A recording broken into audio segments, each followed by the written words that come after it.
សិស្ដីអ្នកខ្ញុំសាគូរ៉ាតោះខ្ញុំមកតសេរឿងស្បែក family របស់យើងទៀតនៅសាលា Eden គ្រាន់តែទទួលបានព័ត៌មានពីការចាប់ចម្រិតលោកគ្រូអ្នកគ្រូក៏បានមកជុំគ្នាដើម្បីរកដំណោះស្រាយពួកគាត់ក៏បានប្តឹងទៅកាន់មន្ត្រីប៉ូលីសផងដែរលោកគ្រូទទួលបន្ទុកថ្នាក់របស់អញ្ញាក៏បានប្រាប់គ្នាឲ្យប្រមូលកម្លាំងខ្លះដើម្បីទៅជួយប៉ូលីសជាមួយគ្នានៅខាងឡានដែលត្រូវបានគេចាប់ចម្រិតឯនេះវិញក្មេងៗគ្រប់គ្នាចាប់ផ្ដើមភ័យខ្លាចនិងព្រួយបារម្ភជាខ្លាំងការគិតរបស់ពួកគេក៏ធ្វើឲ្យអញ្ញាឡើងវល់ខួរអស់ហើយតែមែនគេឃើញអញ្ញានៅក្នុងស្ថានភាពអស់ហ្នឹងគេក៏ចាប់ផ្ដើមខឹងជាមួយនឹងពួកចាប់ចម្រិតអស់ហ្នឹងតែឃើញអ្នកទាំងអស់គ្នាមានការភ័យខ្លាចសិស្សម្នាក់ដែលមានអាយុច្រើនជាងគេក៏គេក្រោកឈរឡើងហើយប្រាប់ឲ្យអ្នកទាំងអស់គ្នាហ្នឹងកុំឲ្យភ័យខ្លាំងពេកព្រោះមិនយូរមិនឆាប់ទេនឹងមានអ្នកមកជួយពួកគេហើយនេះក៏ដោយសារតែអ្នកនៅក្នុងឡានហ្នឹងសិតតែជាកូនអ្នកមានមុខមានមាត់ហើយសូម្បីតែខ្លួនគេផ្ទាល់ហ្នឹងក៏ជាកូនមេប៉ូលីសដែរហ្នឹងហើយអត់ខុសទេហើយក៏ដោយសារតែពួកអស់ហ្នឹងសិតតែជាកូនអ្នកមានមុខមានមាត់អ្នកធំអីហ្នឹងជាហេតុផលដែល Billy ចាប់ឡានមួយនឹងឯងដោយប៉ាម៉ារបស់ពួកគេមានអំណាចប៉ុណ្ណា Billy ក៏អាចស្នើសុំការដោះដូរបានច្រើនប៉ុណ្ណឹងដែរ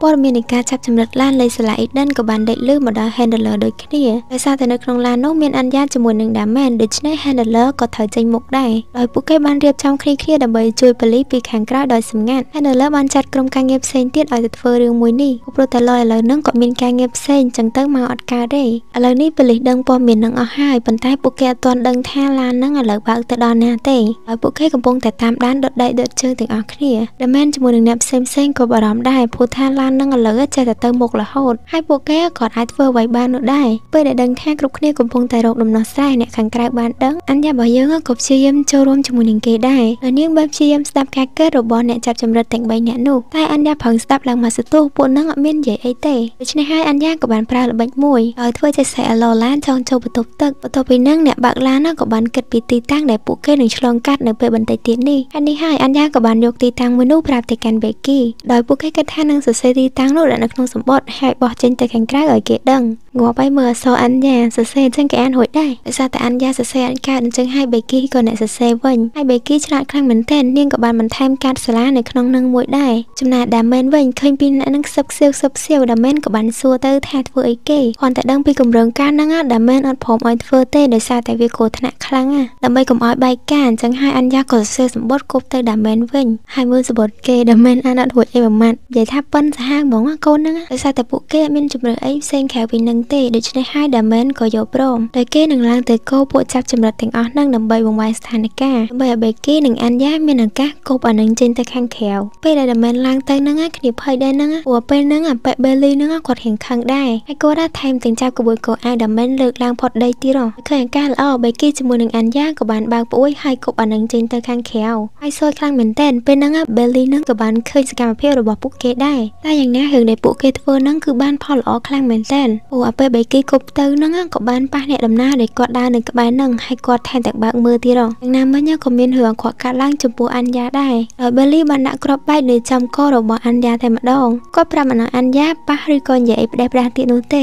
េបើមិនអញ្ចឹងទេគាត់នឹងចុចវាបំផ្ទុះឲ្យដាច់កអញ្ញាហ្មងឬហើយអញ្ញាភ័យស្ទើរតែឈរលេងនឹងហើយអ្នកផ្សេងក៏ស្លេកមុខអស់ដែរកំឡុងពេលនោះដែរនៅខាងប៉ូលីសគាត់ក៏បានទទួលបានដំណឹងនោះភ្លាមហើយក៏បានបញ្ញាប់ចាត់វិធានការភ្លាមដែរដោយទីនេះគឺជាក្រុមប៉ូលីសសម្ងាត់ដូច្នេះហើយយូរីក៏នៅកន្លែងនឹងដូចគ្នាគាត់ពិបាកដឹងថាអញ្ញាបានជាប់នៅក្នុងឡាននោះដែរយូរីគឺចង់ទៅចូលរួមធ្វើការនេះមួយគេខ្លាំងមែនទែនហើយអាហ្នឹងមិនដោយសារចង់ជួយអញ្ញាដោយសារតែអញ្ញានឹងកូនរបស់លយទេគឺដោយសារតែខ្លាចយកដែលជាបងស្រីហ្នឹងខូចចិត្តតែទោះបីជាយូរីសុំគេយ៉ាងណាក៏ដោយក៏គេឲ្យគាត់ទៅដែរព្រោះតែធម្មតាការងារអីមួយហ្នឹងគឺគេបែងចែកគ្នាឲ្យអស់ហើយណាមួយយូរីមានសាច់ញាតិដែលនៅជាប់នៅក្នុងឡានហ្នឹងអញ្ចឹងទៅគេខ្លាចគាត់ធ្វើអីផ្ដេសផ្ដាស់ឬក៏ទុកអារម្មណ៍អីអត់បានដែលធ្វើឲ្យខូចស្ថានភាពអីអញ្ចឹងមួយវិញទៀតរឿងដែលកូនសិស្សត្រូវបានគេចាប់ចម្រិតហ្នឹងក៏ខាងប៉ូលីសណែនាំថាកុំឲ្យប្រាប់ទៅខាងគ្រួសារដែរនេះគឺដើម្បីរក្សាសុវត្ថិភាពនិងឲ្យក្រុមប៉ូលីសធ្វើការដោយងាយស្រួលតែពួកគេលែងអត់បានចិត្តគ្រប់គ្រួសារនោះទេដោយដំណឹងនេះគឺបានលើមកដល់ប៉ារបស់ Becky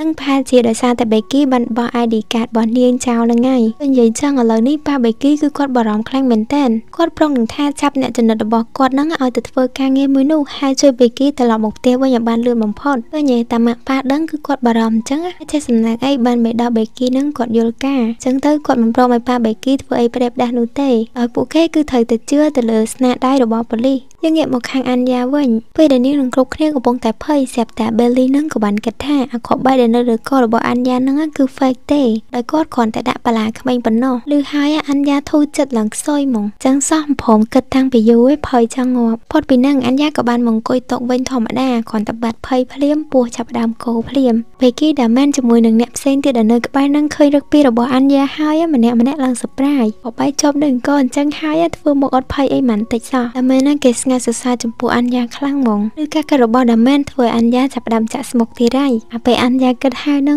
មកឡាខកមើលនៅខៅអីដឹងចាប់ផ្ទះគូតហ្មងបន្ទាប់ពីធ្វើមកដាក់គេអញ្ចឹងហើយអានយ៉ាក៏ចាប់ដើមផ្ទះអាខកបែកដែលនៅជាប់កនឹងឡើងប៉ាំងហើយគ្រប់គ្នាឡើងភ័យបាសអស់ហ្មងបើម្នាក់មានដឹងថានឹង fake ណាអញ្ចឹងទៅបើអាខកបែកនឹងផ្ទុះមិនផ្ទុះទាំងគេទាំងឯងពេញនឹងអីទេដោយសារតែអានយ៉ាធ្វើបែបនេះធ្វើឲ្យសើដែលនៅកន្លែងនឹងចាប់ដើមភ័យម្ដងទៀតហើយការគិតជាច្រើនក៏បានលេចឡើងតែធ្វើអានយ៉ានឹងចាប់ដើមឈឺក្បាលម្ដងទៀតឃើញអានយ៉ាបែបហ្នឹងដែលមែនក៏គេគិតថាមុននឹងប្រហែលជាអានយ៉ានឹងផឹងសំដែងធ្វើជាអត់ខ្លាចអីទេតាមពិតមុខនឹងភ័យដែរហ្នឹងដោយគេថាខ្លួនឯងជាកូនប្រុសត្រូវតែក្លាហានហើយក៏ចង់ជួយអានយ៉ាតែមែនក៏បានងើបទៅនិយាយជាមួយនឹង Belly ឲ្យដកអាខុបបែកហ្នឹងពីកអានយ៉ាមកដាក់លើខ្លួនគេវិញមកតែ Belly បែរជាមិនដកពីកអានយ៉ាទេ Belly បានដាក់មួយថែមទៀតសម្រាប់ដាមែនឥឡូវនេះគឺថាដាមែនចាប់ផ្ដើមភ័យ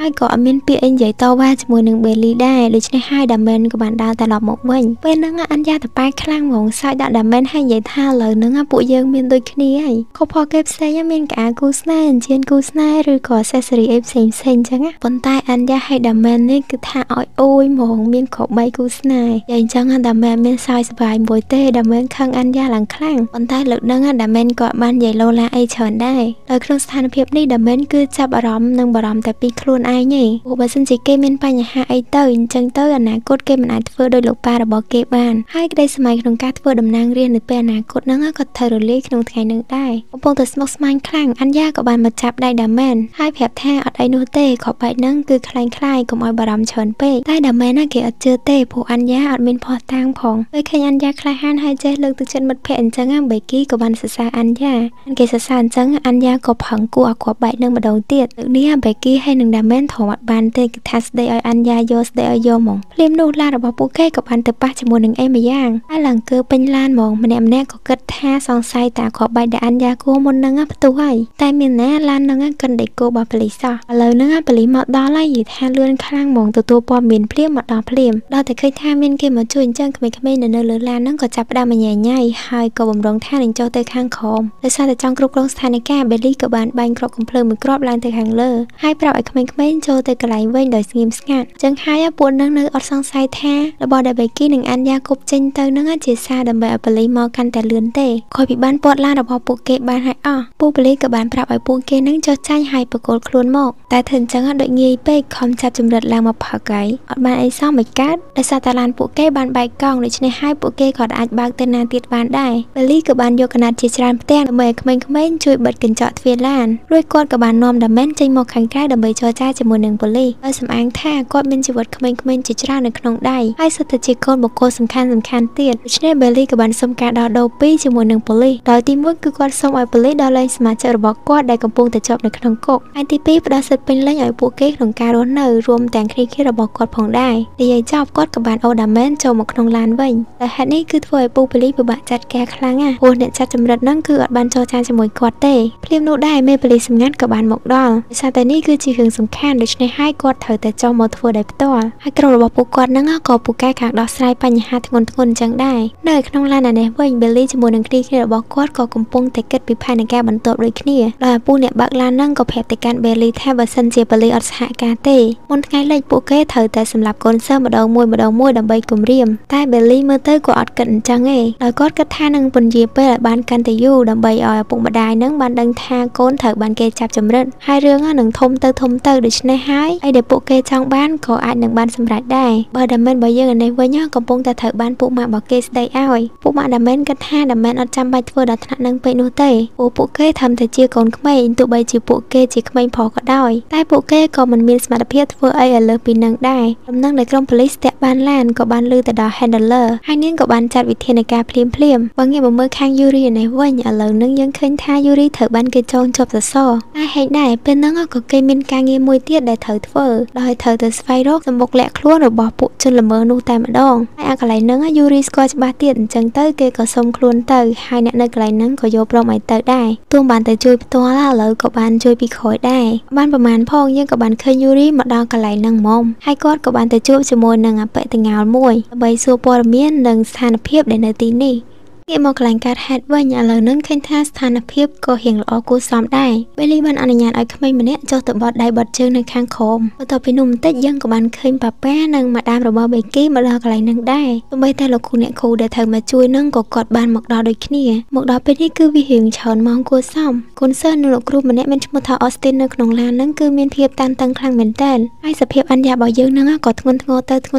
ដែរហើយបែបនេះបេលីក៏បានចេញមកខាងក្រៅហើយសួរទៅកាន់ប៉ូលីសថាមិនយ៉ាងមានដំណោះស្រាយនៅឥឡូវនេះប៉ូលីសគាត់បានរៀបចំបញ្ជូនអ្នកទោសដែលជាគ្នារបស់បេលីមកកន្លែងនេះហើយប៉ុន្តែដោយសារតែវានៅឆ្ងាយចឹងហើយពួកគេក៏ត្រូវការរយៈពេលដែរដោយបារម្ភខ្លាចក្មេងៗឃ្លានលោកប៉ូលីសក៏សុំឲ្យមនុស្សម្នាក់បញ្ជូនអាហារយកទៅឲ្យក្មេងៗនៅខាងក្នុងឡានបេលីយល់ព្រមប៉ុន្តែហាមមិនឲ្យប៉ូលីសយកចូលនោះទេចៃដន្យខ្លាំងមែនទែនមេដល់របស់បេគីក៏បានយកអាហារដែលជារបស់ក្រុមហ៊ុនពួកគេមកដែរដូច្នេះហើយលោកប៉ូលីសក៏បានបញ្ជូនអាហារទាំងនោះចូលទៅខាងក្នុងហើយអ្នកដែលយកទៅនឹងគឺលោកគ្រូ Handy ដែលជាលោកគ្រូទទួលបន្ទុកថ្នាក់របស់អានយ៉ានឹងផ្ទាល់តែម្ដងបន្ទាប់ពីឆេះរួចគេក៏បានអនុញ្ញាតឲ្យគាត់ចូលទៅក្នុងឡានក្មេងៗទាំងអស់នៅពេលដែលឃើញគាត់មានអារម្មណ៍ថាកក់ក្ដៅជាងមុនពេលនោះដែរគាត់ក៏បានឃើញស្ថានភាពរបស់លោកគ្រូ Austin មើលទៅសុខភាពគាត់មិនសូវល្អនោះទេហើយនេះលោកគ្រូ Handy ក៏សុំបដូរជាមួយនឹងលោកគ្រូ Austin ហើយសុខចិត្តឲ្យគេចងនៅជាមួយក្មេងៗនៅក្នុងឡានហ្នឹងមើលទៅ Belly ក៏ហៀងសួរនិយាយគ្នាដែរហើយគាត់យល់ព្រមជាមួយនឹងលោកគ្រូ Handy ចំពោះរឿងមួយនេះបាននំញ៉ាំអញ្ចឹងម្នាក់ហៀងធូរចិត្តបន្តិចហើយក៏មើលអានយ៉ាវិញឥឡូវនឹង enjoy សាហាវហ្មងគាត់តែឃើញនំបេគីក៏ដឹងថាអានឹងមកពី company ប៉ារបស់គេដែរ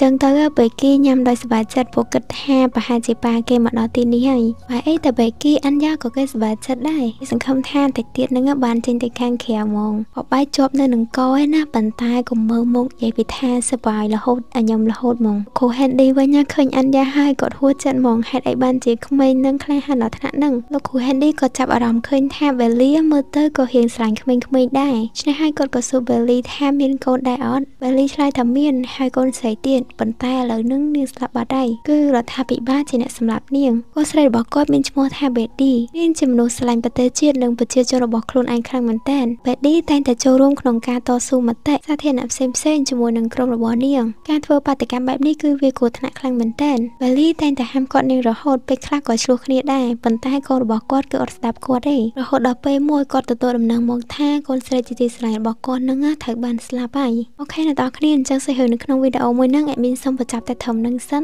សម្រាប់រឿងបន្ទាប់ admin នឹងព្យាយាមចេញឲ្យបានលឿនដើម្បីសងកាលពីថ្ងៃមុនដែល admin បានចេញរឿង2-3ថ្ងៃលើកនេះសន្យាឲ្យត្រូវតែធ្វើឲ្យបានអត់ឲ្យអ្នកនរគ្នាខកចិត្តទៀតទេចឹងអរគុណច្រើនអ្នកនរគ្នាជម្រាបលាជួបគ្នានៅវីដេអូក្រោយ